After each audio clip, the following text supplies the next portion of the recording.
Hello, today we're going to see what is a real exchange rate. Okay, so what do you mean by this real exchange rate? So first of all, what is exchange rate? Exchange rate is we give 100 rupees in order to get $1. Okay, what is this? In order to buy $1, you have to pay 100 rupees. Okay, hypothetical situation.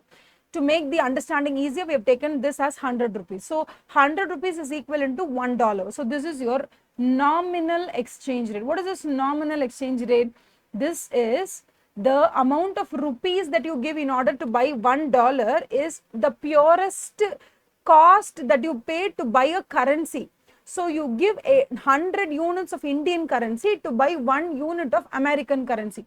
This is called as nominal exchange rate. Okay, this is nominal exchange rate, which is $1 is equal to 100 rupees. Okay, now coming to the real value in the sense, if I can buy a product in India for just 1 lakh rupees, okay, and it takes actually 10 lakh rupees to buy the same product in USA.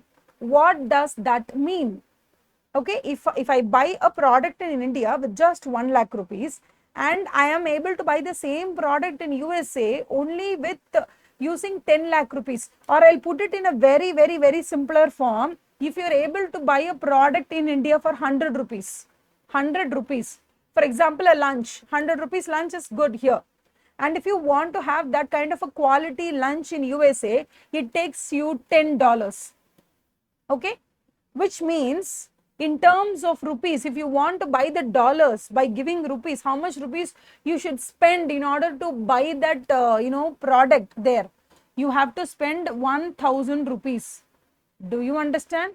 So now what is the ratio? If you can buy something in India with just 100 rupees, you need 1000 rupees to buy the same product in USA, which means what is the ratio? The ratio is 1:10.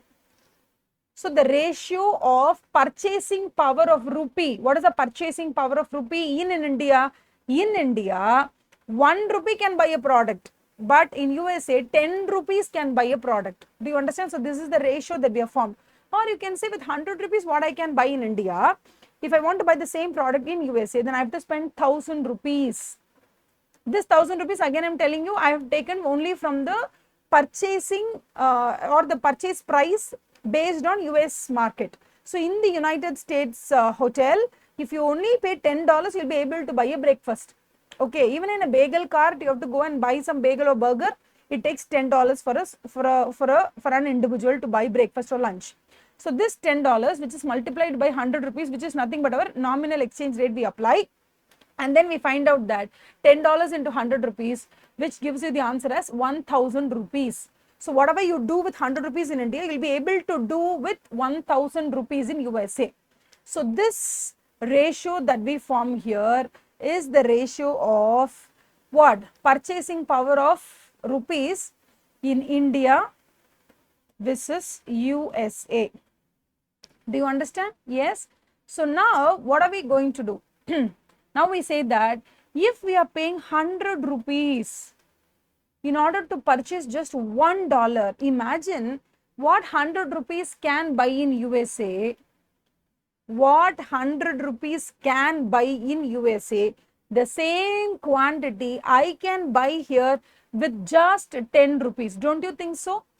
Which means what $1 can buy in USA. Again, I'm telling you, what $1 can buy in USA, what $1 can buy in USA, here 1/10th of dollar can buy in India. Do you understand? What $1? Here $1 is needed to buy something in USA. But then in India, if you convert only 1/10th of the dollar into rupee, you'll get 10 rupee. Do you understand? 10 rupees. In this case, with 10 rupees, you can buy a product. And then for buying the same product in USA, it requires 100 rupees in USA. Do you understand? So now here $1 in terms of rupee, you said it is 100 rupees. Yes, 100 rupees. But what 100 rupees can buy in USA? Yeah, just 10 rupees will do the same job in India. So I am going to apply this $1 is equal to 100 rupees here, no? Which is $1 is equal to 100 rupees is the nominal value. But what $1 can buy in USA, here 1/10th of the dollar can buy the same product in India.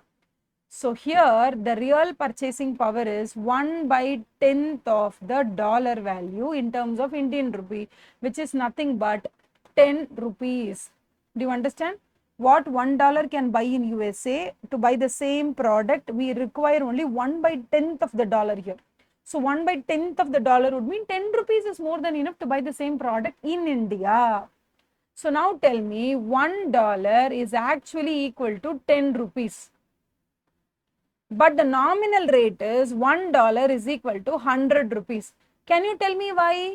Because what $1 can buy in USA, the same product I can buy in India with 10 rupees. I am telling you, this is called as real exchange rate.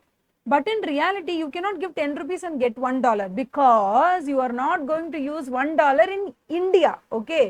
If you are going to use $1 in India, you can convert the $1 into 100 rupees and you can buy 10 products in India for 10 rupees each. One product is only 10 rupees, so you can buy 10 products in India.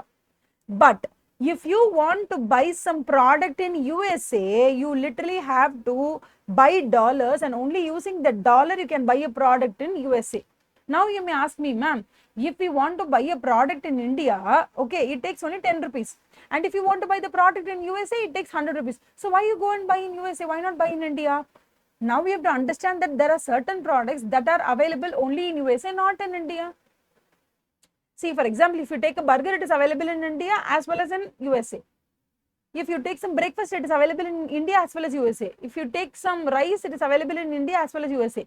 See, all the basics are available both in India and USA. But when it comes to the advanced level of products, when it comes to the products that are highly advanced or highly upgraded or technologically superior, we don't find that in India. So in that point, even if you give $100 and buy 100 rupees to buy this $1, you have to spend this dollar only in USA to buy that product. You can't use even 1000 rupees. You see, instead of giving 100 rupees to get $1 and buy the product from USA, even if you have 10,000 rupees and you're willing to buy from India, in India that product is not available. How can you buy a product which is not available in India, even if you have 1 crore rupees with you? So at this point in time, it becomes a necessity that you convert your rupee into dollar, and with the dollar you have to buy a product from America. And that is why always for developing countries, nominal exchange rate is heavy, whereas the real exchange rate is only 1:10 for India. Do you understand? $1 is equal to 100 in terms of what? Nominal exchange rate. $1 is equal to 100. $1 is equal to 100 rupees is nominal exchange rate. But if you want to spend the rupees in India for consumption, if you want to have the real purchasing power measured, what $1 can buy in America, 10 rupees can buy in India. So here 1:10 is the real exchange rate and the nominal exchange rate is 1:100, which means $1 is equal to 10 rupees in India, which is the real purchasing power. But then this $1 is equal to 100 rupees tells you that if you want to buy something from America that you don't have in India, you literally have to pay 100 rupees to get $1 and pay the tuition fee, college fee, anything that you want to do in America. So this is called as real exchange rate and the nominal exchange rate. Okay, I hope you must have understood. Please do follow, subscribe and help these very initial stages of startup. Thank you so much. Have a nice day.